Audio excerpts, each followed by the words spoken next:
Hey, welcome everybody to Conch Productions 2023 Artist Chat. My name is Magaly Colimon-Christopher. I am the producing artistic director of Conch Productions. And if you've never heard of us before, let me give you a little insight into Conch Productions. Our mission is to infuse Caribbean diaspora and Caribbean writers' voices into American theater and film.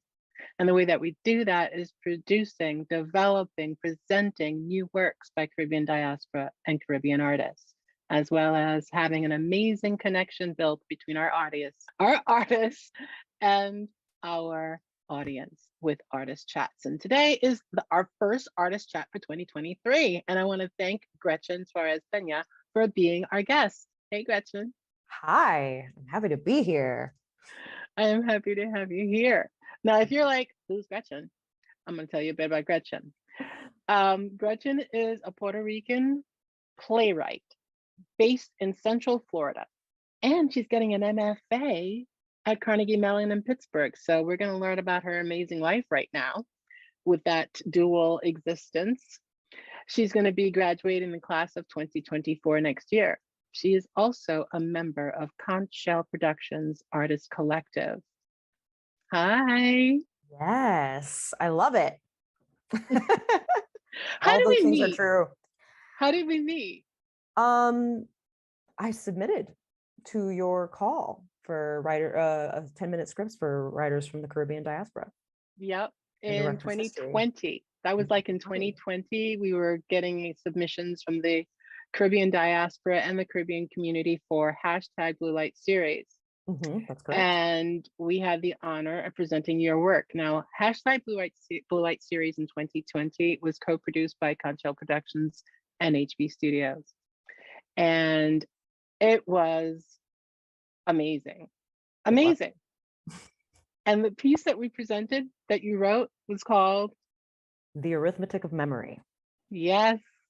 And the Arithmetic of Memory was recently performed, what, January 17th and 21st? Where? It was performed January 20th at the Kennedy Center American College Theater Festival Region 2 Festival, which was taking place in Westchester University in Westchester, Pennsylvania. And that 10-minute piece, after being done and developed at Conch Productions, being produced for the first time at Conch Production, has gone on to be performed all over the country. Actually, it's been yes. Whoa. Conch premiered it. Conch premiered it, and it went out and did the most, and was it was produced in Chicago. It was done in Rockford, Illinois as well.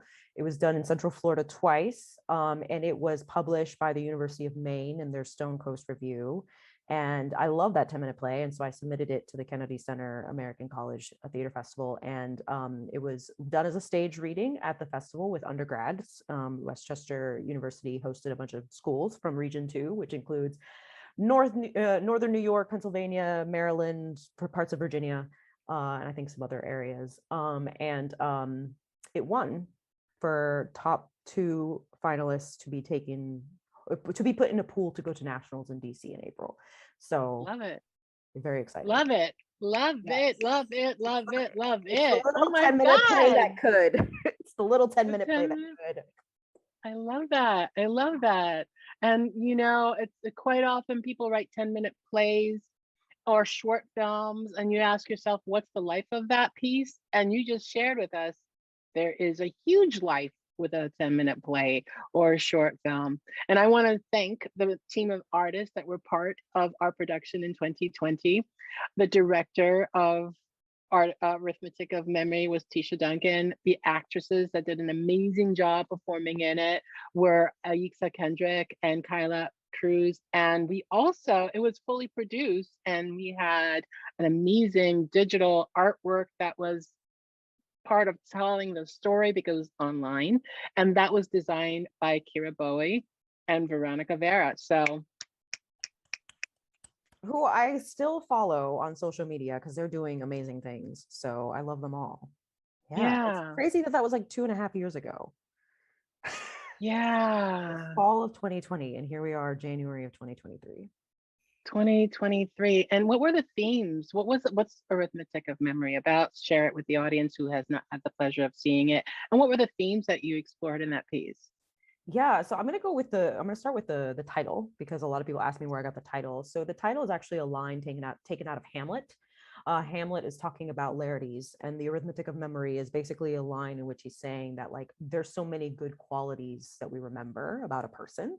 And so I thought that that was a really, Shakespeare was such a great line about what it is to remember the good qualities of a person. And Yeah. my background is in engineering, so arithmetic, numbers, memory, all of those things intrigue me. So the themes explored in this piece are memory and remembering people specifically and names specifically, but also grief and tragedy and love, specifically the love of a mother. So I don't know how much you want me to delve into the plot of the show, but I'll No, stop no, they right have to there. see it. They have to Yes, see they it. have to see They it. just do it. Just have to follow you. So Yeah. what? So what did you discover with it? I mean, apparently it's been going around the country being presented, but what have you discovered with each presentation? What did you discover with this recent reading Mhm. about the characters, about the script, about the themes? I mean, I think that it's a script that continues to resonate with people, given its, I guess, political commentary, which is a sidebar of that. But Mm, one of the things I discovered that I originally went in with the idea that I'm not going to be making any edits to this piece because it's been done before. But after watching it this time around, there is one character, there are two characters. There's an older woman and a younger woman, both Black. And the younger woman's character I felt needed a little bit more development. And then the older woman's character needed a little bit of tightening up. So I probably will go back and edit just a little bit. It's just a little tweak to give our mhm. younger actress, our younger character a little bit more multidimension and relatability to what is happening to the story that the older woman is telling. And So it's then an intergenerational story. Is that what that is? yes, yeah, it's definitely intergenerational. So kind of making the connection there a little bit clearer, and then having the younger character have a little bit more life, relating, and then giving the older character just a little succinctness, not quite, a little more clarity, not so I can be very wordy, and so that character is a little bit more long-winded. So kind of just tightening that up. But other than that, I feel like that's the discovery really that happened when it was read with the audience, was that people had forgotten a little bit of what had happened in recent history that I touch on the script.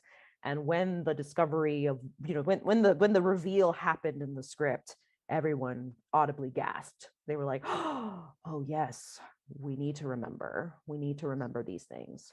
So this was written in 2020. Mhm. It was written in So are you December saying that the 2020. themes that were resonating in our world were addressed in your piece at the time? 2020 was Black Lives Matter, finally facing the atrocities of police brutality against Black people. And Mhm. it was pandemic. There was a lot of topics. You want to Yes. tell us which of those topics are in that piece? Definitely Black Lives Matter is the highlight. It's actually based on something that happened in my community, to a person that I cared about deeply in 2019. And I Wow. had kind of stuffed the emotions of that atrocity in my heart. And when 2020 happened and the George Floyd incident happened, those feelings from 2019 resurfaced, from that event that transpired in my community. And so I needed to write about it because I wanted to honor this person's life, and who they meant to, the young people that I knew in my community. And so yeah, it was just very interesting that people are still talking about Black Lives Matter, and they're still talking about these issues. But in the reading this week, it was almost like people had forgotten a little bit the names of the people that we needed to remember. And so when the reveal happened, people started to audibly remember and go, oh. And so like somebody came up to me afterwards and was like, I had a lot of anticipation in the piece, waiting to see what the reveal was. And when it finally happened, all of the feelings that I had forgotten came back. And I remembered that I needed to remember. So yes, obviously the theme is about memory, and the importance of remembering. Mm, mm. So, do you feel that your work tends to reflect what's happening in present tense in your life?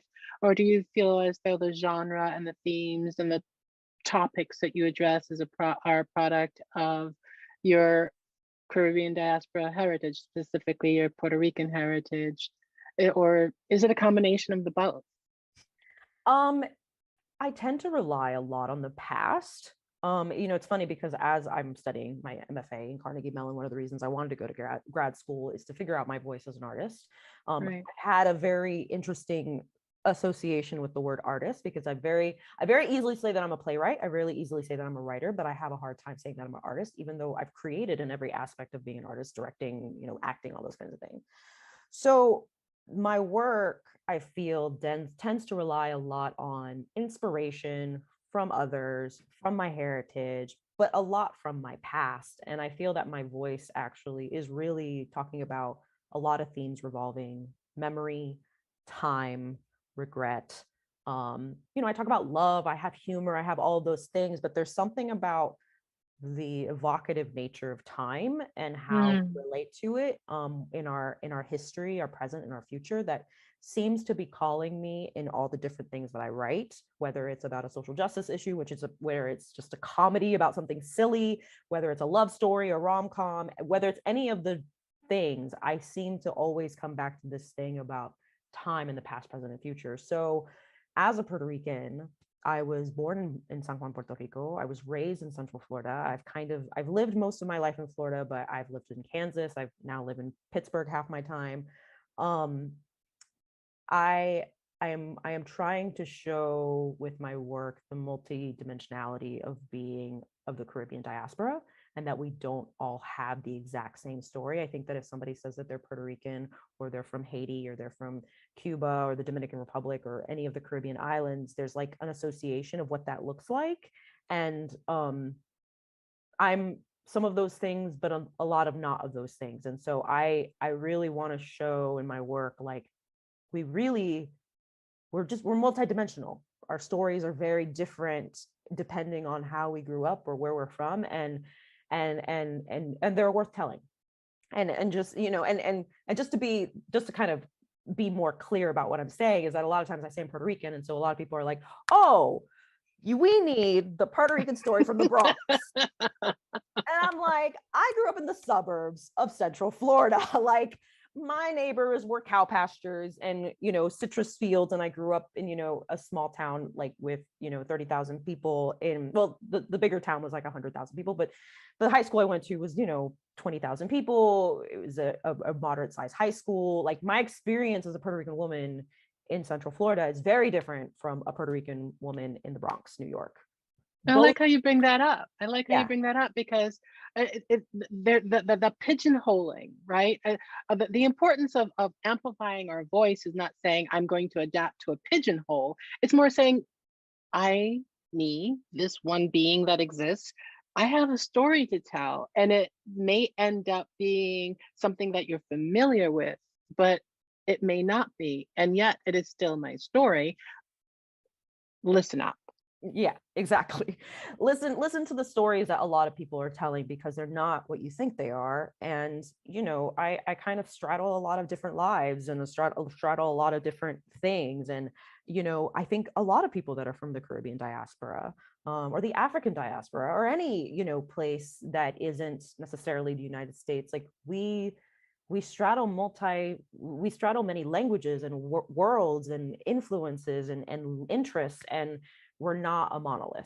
So the same way, my, like, other Latin people who maybe are not from the Caribbean, they're from Mexico or Central, they're from El Salvador, their experience is different than mine, and their stories are equally as valid. But being from the Caribbean has a very specific influence. I'd like, for It instance, like, does. one of the things I love about Conch Productions is the shell. We have the Caribbean Sea, like the ocean, the water, that all of that influences how we see the world. I'm a water baby. Yeah. I love being in the water. So even that is important to me. Ditto. I mean, I lived in Los Angeles for 2 years, and I never quite understood why every weekend I had to go to see a beach, or I had to go to the Korean spa once a week or twice a month. I had to be in water. I was like hungry for water. But Mhm. then I drove cross country to come back home to New York. And as I crossed past the deserts into the more verdant lands, I felt alive. And I'm like, there's a different sense of self if you are a water baby Mhm. when you're not in a space that is full of water. Desert life stresses me out because my spirit is saying, "Where's the water?" And I was born in Brooklyn, raised in Mhm. Queens, so we have water. you Yeah. know, New York City is for the water baby. Mhm. Literally, you go to Manhattan, you're island, Yeah. you're on an island. It's just like so. I Yeah, I totally get. mean, yeah, I mean, I was born in Puerto Rico, which is an island, and I'm in Florida, which is a peninsula. I lived in Kansas for 3 years, and as much as I love the state of Kansas, the entire continent was pressing in on me. And I'm like, I need Mm, to be near the water. And so, Pennsylvania's got near the Great Lakes, but even still, I have to be near the ocean. And so, like, and for many years I was a drainage engineer, so I played in water as a career, and I love to drink water. But and even then, like I'm writing at Carnegie Mellon, and I have to write a film script, and it's about water. like so anyway, that's kind of the things. It's like, going back to the idea of like the memory in the past. Like, I think we even talked about in Conch, like water holds memory, and like the idea that like are my Taino roots and my African roots and my Spaniard roots, all of that has to do with the past, and what does that mean for me in the present? What is that going to mean for me in the future? And that's, all of that was because of water, yeah. of the Spaniards coming through across the water, and the terrible transatlantic trade. And I'm bred of conquest that was made over water. And I'm kind of ruminating in that in my work right now, what it is to be Puerto Rican and what the past has done to influence my present, and it's going to influence my future. So, but sometimes I throw out a steampunk musical, so who knows? Yeah, I love it because you've written a musical. What other genres have you explored in your writing? Musical, comedy, drama, Sci-fi. sci-fi. Continue. Yes, I've touched a little bit of horror, although I don't like horror very much, but I did a 10-minute play that was horror, rom-com, um, and family drama. I've kind of done I a little love bit family of drama. everything. Yeah, and actually the Yeah. very first thing I'm doing, like one of the things that I'm exploring, that I explored last year for the first time, was children's theater, writing my Wow. first children's play I'd never done before, and a solo one woman show. I'd never written that before, so that's something I'm working on right now. So that's like another subgenre within it. But yeah, I'm kind of exploring all of the avenues. So people are like, what do you write? I'm like, a little bit of everything. I don't really I know love yet it. what I'm I doing. love it. That's what makes you unique. That's what makes you unique. So, what words of wisdom do you want to share with Caribbean diaspora women and men who are engineers and are following the path that their parents thought was wise, but have this like voice saying, artists, artists. I mean, you are at Carnegie Mellon because the artist won, right? So what words of advice would you share? Yeah, I mean, I think that when you have that feeling in you that you're supposed to be creating art, and however that looks like for you, you cannot ignore it. I think that it's the same way that people who feel drawn to other careers or other avenues, teaching, for example, or being a doctor, there's something in you that calls you to that. And I could not ignore it. And I had to follow it, because if not, I was going to be incredibly unhappy. And I know that some people might say, oh, well, it doesn't pay the bills or whatever. I feel like God and the universe provide a way for you to do what you're meant to do, and whatever that looks like. And I think when you walk in your purpose and walk in your calling, the everything will come together as it should. Not that it doesn't require an element of courage, an extremely, I think one of the greatest things that I have that I'm so incredibly grateful for is just an amazing support system. Like I have my husband and child and my family and friends who have seen me take this leap of faith and supported me. And that was very scary because I wasn't sure if I was going to have that support, but you know, it came together. Part of that, I think my biggest piece of advice is you got to dip your toe in the water before you start swimming. And one of the things I did starting 6 years ago, I've been writing plays since I was in high school. I've been writing plays for 20 years, but it was really about 6 years ago, 6 or 7 years ago, that I really started dipping my toe in the water and started writing again and started submitting and started to feel out the feelers of what it is to be a writer again. And as I started dipping, then I put one foot in, and then I put the other foot in, and then I started walking deeper and deeper into the water metaphor, until I was ready to jump in. I was ready to jump in and swim. And so I think that, you know, it's very difficult to go from engineer to playwright in one fell swoop. It took 6 years to get here, but it was because of all these incremental steps. So I think for the artist at heart who is trying to follow that call in their heart, you just have to take baby steps. Just write the first word, put the first brush in the paint, put your hands on the clay. Like you have to do the work to realize who it is that you're trying, what you're trying to do. So hopefully that's helpful, but I just feel like there's a lot of people who want to go from 0 to 60 really quickly. And I think that life is a marathon and it's one step at a time. And actually the beauty of that is the journey. So that sounds so cliche, but it's true. Like the beauty is the journey, and my journey's in many ways is just starting.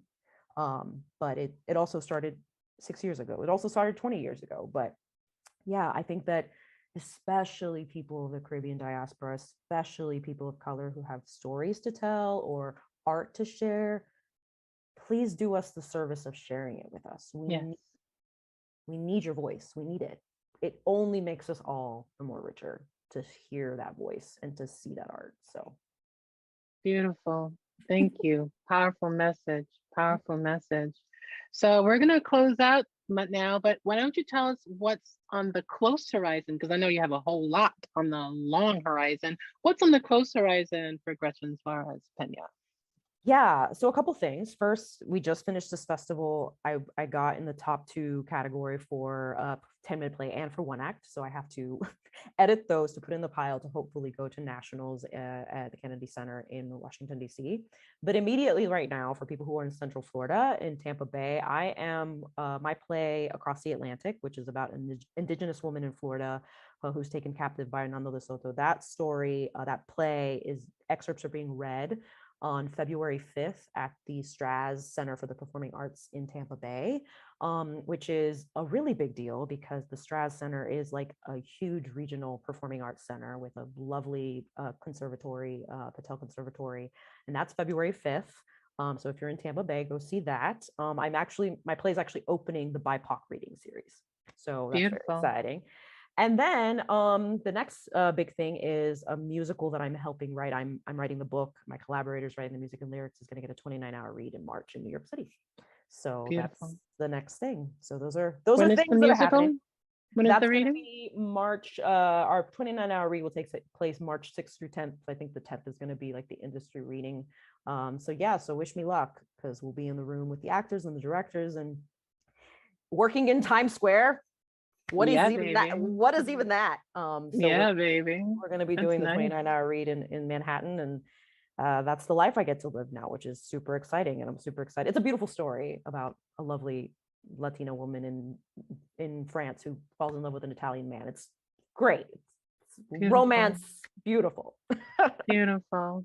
And also, Gretchen is a member of this year's Artist Collective, and stay tuned for updates about readings that we're going to be having this year, because Conch Productions is going to be presenting quarterly online meetings as well as a New Works Festival. And what's your handle on Instagram in case people want to follow you? Yes, it's at Plays by Gretchen. So Plays by Gretchen. You can find me on Instagram and Facebook. Thank you. Thank you all for joining us, and be sure to follow Conch Productions and to keep up with all that our amazing work is. And if you're still like wondering, is it for you? Follow us, and we'll be having a whole bunch more artist chats, and you'll get inspired.